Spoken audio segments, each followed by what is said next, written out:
나 한태수는 올해 78이다. 그 숫자는 그냥 숫자가 아니다. 78해라는 시간 안에는 전쟁이 끝난 나라에서 태어나 가난을 밥처럼 먹으며 자란 소년이 있고, 새벽마다 교과서를 펼쳐 들고 버스를 탔던 젊은이가 있고, 누군가의 남편이자 아버지이자 교장 선생님이었던 중년의 남자가 있다. 그리고 지금 바닷바람이 부는 작은 도시에서 책방 문을 여는 노인이 있다. 인생을 돌아볼 때 우리는 흔히 가장 빛났던 순간을 먼저 떠올린다. 그러나 한태수가 기억하는 자신의 삶에서 가장 선명한 장면은 화려한 것이 아니었다. 아이들이 교장 선생님, 하고 운동장에서 손을 흔들던 오후의 햇살, 퇴직 후 아내와 함께 처음으로 여행을 갔던 봄날의 벚꽃, 그리고 아무도 없는 새벽에 혼자 앉아 창밖을 바라보던 고요한 밤들. 그는 30년을 교단에 서 있었다. 그중 마지막 10년은 교장으로 학교를 지켰다. 어떤 날은 학부모의 민원 전화를 받으며 하루를 시작했고, 어떤 날은 운동장에서 넘어진 아이의 무릎을 들여다보며 하루를 마감했다. 그는 늘 바른 자세로 걸었고, 단정한 넥타이를 맸으며 어떤 상황에서도 감정을 쉽게 드러내지 않는 사람이었다. 선생님은 흔들리면 안 된다는 것을 그는 몸으로 알고 있었다. 그는 평생을 책임이라는 단어 안에서 살았다. 나는 그 단어를 오래 생각했다. 책임. 책임이란 무엇인가? 남들이 기대하는 자리에 있는 것. 그 자리에서 흔들리지 않는 것. 그것이 내가 알고 있던 책임이었다. 교단에 서면 아이들이 나를 바라봤다. 아이들의 눈 안에서 나는 흔들릴 수가 없었다. 넥타이가 비뚤어지면 안 됐고, 목소리가 떨리면 안 됐고, 무너지는 모습을 보여서는 안 됐다. 나는 그것이 책임이라고 생각했다. 그런데 지금 78이 된 나는 생각한다. 그것이 책임이었을까? 아니면 두려움이었을까? 무너지는 것이 두려워서, 보여지는 것이 두려워서 나는 평생 단단한 척을 했던 것은 아닐까? 아내가 세상을 떠난 것은 그가 73이던 겨울이었다. 갑작스러운 일은 아니었다. 암이라는 진단을 받은 것이 그 전의 봄이었고, 그 이후 1년 가까운 시간을 두 사람은 함께 병원을 오갔다. 항암 치료를 받는 날이면 그는 새벽부터 일어나 죽을 끓였다. 아내는 입맛이 없다고 했지만 그래도 한 숟갈이라도 먹이려고 그는 매번 작은 솥을 꺼냈다. 병원 대기실에서 기다리는 동안 그는 항상 신문을 들고 나왔다. 실제로 신문을 읽는 건 아니었다. 그냥 손에 무언가를 쥐고 있어야 안심이 됐다. 아내의 이름이 불릴 때까지 그는 고개를 숙이고 환자들을 눈으로 후었다. 단어들이 눈에 들어오지 않았다. 아내는 병원 가는 날마다 입술에 연한 분홍빛 립스틱을 발랐다.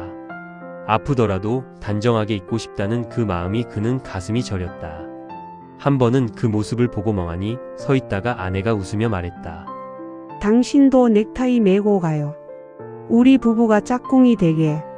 그는 넥타이를 맸다. 그리고 함께 병원에 갔다. 그날이 마지막으로 두 사람이 함께 외출한 날이었다. 아내가 떠난 이후 집은 달라졌다. 물리적으로 달라진 것은 아무것도 없었다. 가구는 그대로였고, 커튼도 그대로였고, 아내가 아끼던 화분도 창가에 그대로 놓여 있었다. 그런데 집이 달랐다. 공기가 달랐다. 무게가 달랐다. 그는 처음 몇 줄을 거의 먹지 않았다. 밥을 차려야 한다는 생각이 들지 않았다. 아내가 없는 식탁은 단순히 밥상이 아니라 비어있음 그 자체였다. 그는 물을 마시고 가끔 편의점에서 사온 컵라면으로 끼니를 때웠다. 평생을 함께한 사람이 없다는 것이 이런 것이구나. 그는 밥솥 앞에 서서 그런 생각을 했다. 밥을 짓는다는 행위가 누군가를 위한 것일 때와 혼자만을 위한 것일 때 이렇게 다를 수가 있구나. 아버지 혼자 계시면 외로우시잖아요. 아들 태진이 그렇게 말했다. 아내가 떠나고 3달이 지난 봄의 일이었다. 그 말이 고마웠다. 정말로 고마웠다. 그는 아들의 얼굴을 바라보았다. 45이 된 아들은 어느새 그와 닮아 있었다. 이마의 선, 말할 때 살짝 미간에 잡히는 주름. 그 모습이 낯설면서도 익숙해서 그는 잠시 말을 잃었다. 그래 가마. 그것이 전부였다. 그는 평생 살던 아파트를 정리했다. 40년 가까이 모아온 물건들이었다. 아내가 수집하던 작은 도자기들, 각지에서 사온 냅킨들, 아이들이 어릴 때 그린 그림. 그는 하나씩 꺼내어 들여다봤다. 버려야 할 것들과 가져갈 것들을 나누는데 반나절이 걸렸다. 아이들 그림은 버리지 못했다. 낡은 크레파스로 삐뚤삐뚤하게 그려진 그림. 아빠라고 써있는 글자 옆에 머리가 큰 막대 인간이 서 있는 그림. 그는 그것을 조심스럽게 접어 가방 한켠에 넣었다. 처음 몇 달은 나쁘지 않았다. 손주 민재는 그의 초등학교 4학년이었다. 학교에서 돌아오면 가방을 내던지고 간식을 찾는 것이 민재의 일과였다. 그러던 어느 날 민재가 수학 문제집을 들고 왔다. 할아버지, 수학 좀 봐주세요. 그 말이 그렇게 반가울 수가 없었다. 그는 다시 교사가 되었다.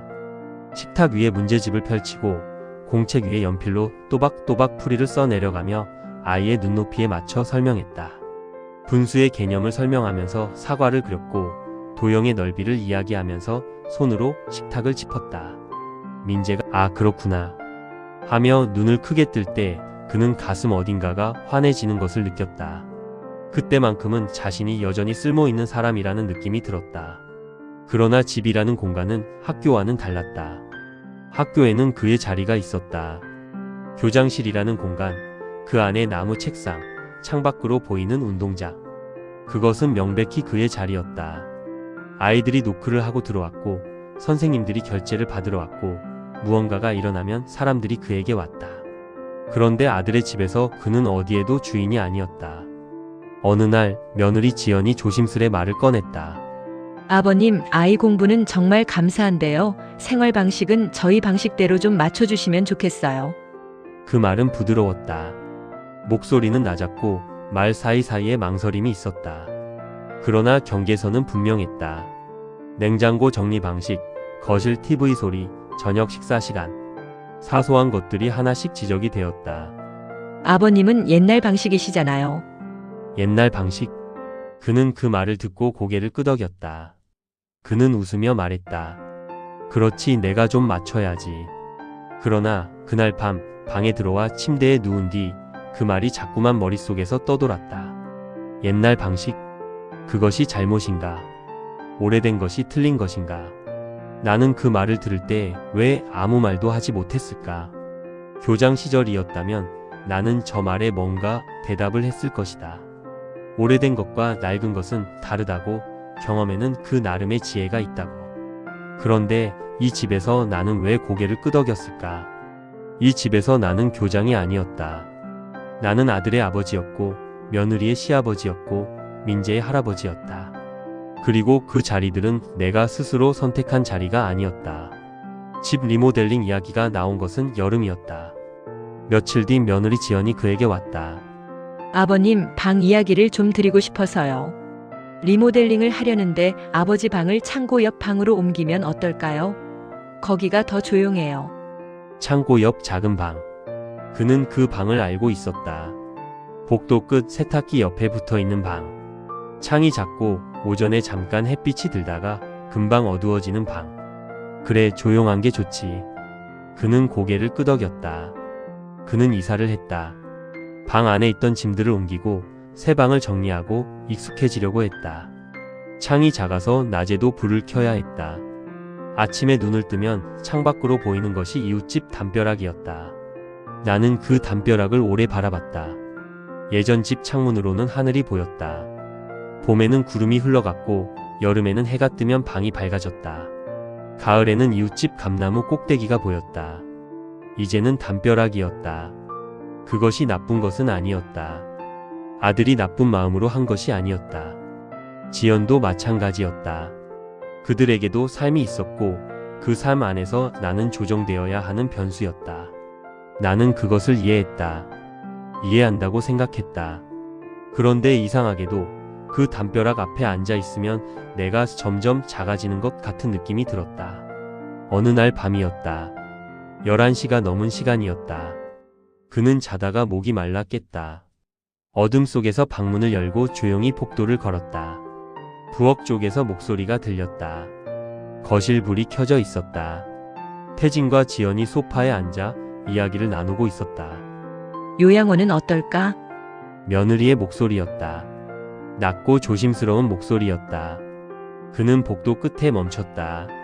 아직은 이르지 않을까? 아들의 목소리였다. 그래도 나중에 준비는 해야지. 연금으로 충당 가능할 거야. 연금으로 충당. 그는 그 자리에 서서 움직이지 못했다. 마치 학생 시절 복도에서 혼나는 아이처럼. 그는 아무 소리도 내지 않고 방으로 돌아왔다. 물은 마시지 못했다. 침대에 누웠지만 눈이 감기지 않았다. 나는 그 자리에서 무엇을 느꼈을까?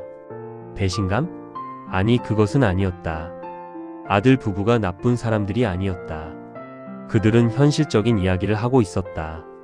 그런데 왜 이렇게 가슴이 무거울까? 나는 생각했다. 나는 언제 짐이 되었을까?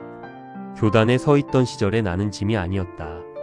아내와 함께였던 시절에도 나는 짐이 아니었다.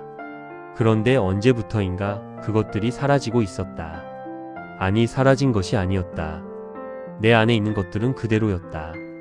30년 동안 아이들을 가르치며 쌓은 것들, 아내와 함께 살며 배운 것들. 그것들은 내 안에 여전히 있었다.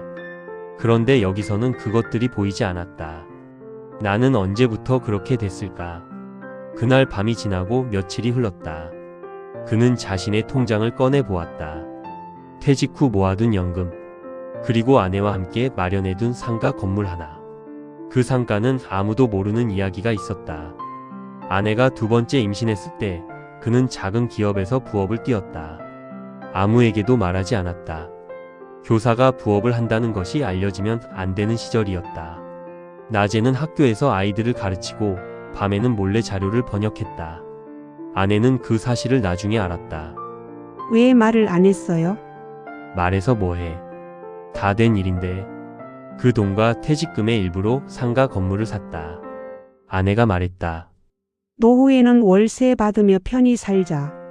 그 말에 그들은 함께 웃었다. 그는 그 건물을 한 번도 직접 써본 적이 없었다. 세입자들이 있었고 관리를 해주는 사람이 있었고 매달 통장으로 월세가 들어왔다. 그는 그것을 건드리지 않았다. 아내와의 약속이 담긴 것이라 함부로 쓸 수가 없었다. 그런데 지금 그 통장을 바라보면서 그는 생각했다. 아내가 살아있다면 뭐라고 했을까? 아마 이렇게 말했을 것이다. 여보, 지금 뭘 기다려요? 빨리 결정해요. 다음 날 그는 정장을 꺼냈다. 오랜만에 넥타이를 맸다. 거울 앞에 서서 자신을 바라봤다. 주름진 얼굴, 흰 머리, 그러나 바른 자세, 그리고 단정한 넥타이. 그는 아직 한태수였다. 그는 법무사를 찾아갔다. 매각하고 싶습니다. 도장은 떨리지 않았다. 집으로 돌아와 아무 말도 하지 않았다. 며칠 뒤 계약이 완료되었다는 연락이 왔다. 그는 아들에게 말했다. 태진아, 아버지 한 달 뒤에 나가려고 한다. 저녁 식사를 마친 뒤였다. 태진이 젓가락을 내려놓았다. 왜요?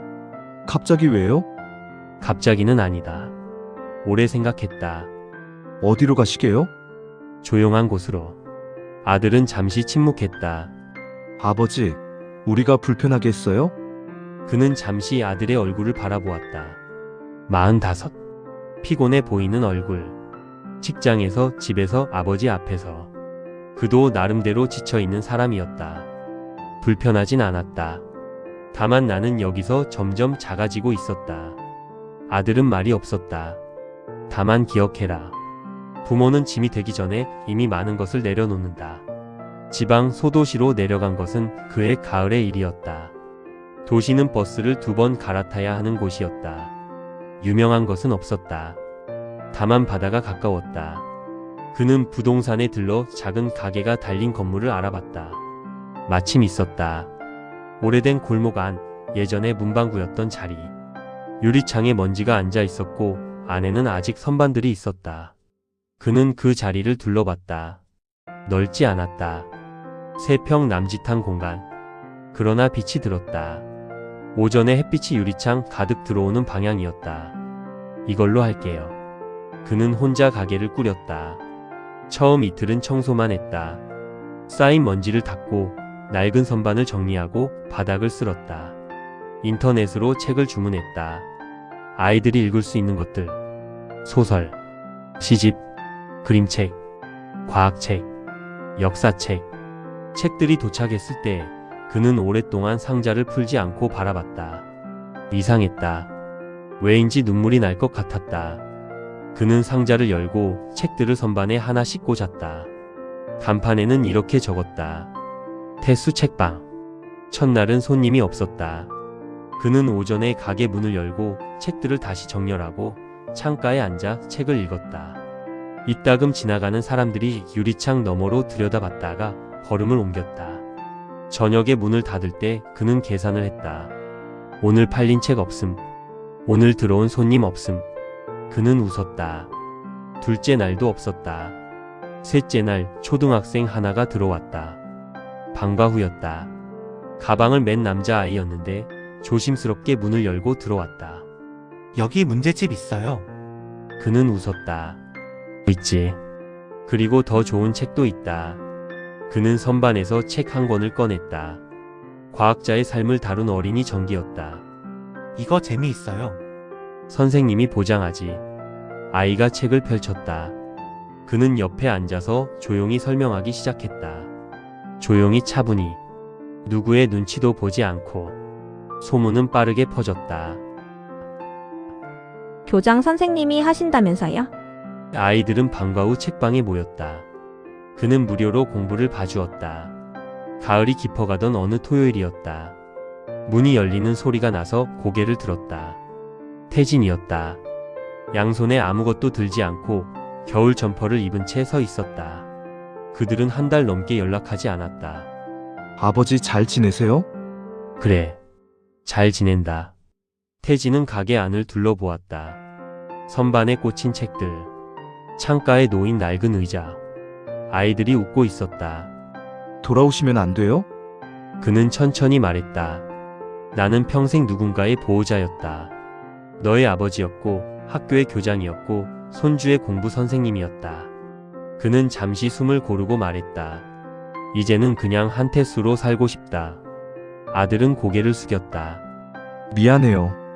그는 고개를 저었다. 사과할 필요 없다. 너도 너의 삶을 사는 거니까. 다만 기억해라. 부모는 짐이 되기 전에 이미 많은 것을 내려놓는다. 아들은 눈가가 붉어졌다. 두 사람은 한동안 말없이 앉아 있었다. 창밖으로 바닷바람이 지나갔다. 저녁이 되었다. 아이들은 집으로 돌아갔고 태진도 돌아갔다. 그는 가게 문을 잠그고 바닷가로 걸어갔다. 항구에서 포구까지 걷는 길이 10분쯤 됐다. 늦가을 저녁이라 바람이 차가웠다. 포구에는 아무도 없었다. 어선 두 척이 묶여 있었다. 파도가 작게 부서지는 소리가 들렸다. 바다는 어두웠지만 멀리 수평선 쪽이 아직 붉었다. 그는 그 자리에 서서 바다를 바라보았다. 문득 아내 생각이 났다. 여보, 나 잘하고 있지? 대답은 없었다. 파도 소리만 들렸다. 그런데 마음은 이상하게도 가벼웠다. 나는 그날 저녁 오래 거기 서 있었다. 바람이 불었고 파도가 왔다 갔다. 수평선의 붉음이 천천히 사라지고 하늘이 어두워졌다. 나는 생각했다. 인생은 길었다. 30에 결혼했고 40에 교장이 됐고 60에 퇴직했다.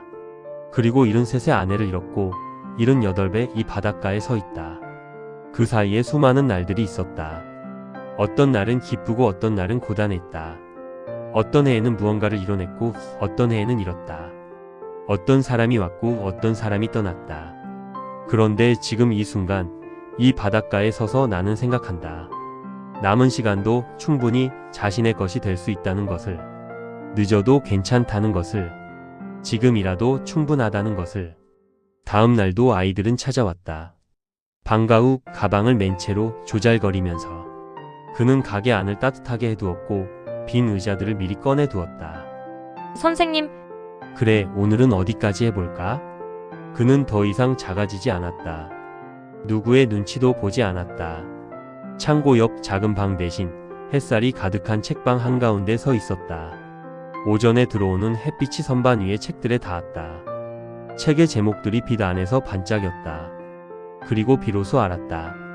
늦어도 괜찮다는 것을, 지금이라도 충분하다는 것을. 인생은 누군가에게 기대어 끝나는 것이 아니라 스스로 서서 완성하는 것이라는 것을. 그는 오늘도 문을 연다. 조용히 그러나 단단하게. 그리고 속으로 말한다. 나는 짐이 아니다. 나는 아직 살아있는 사람이다. 태수 책방은 오늘도 열려 있다.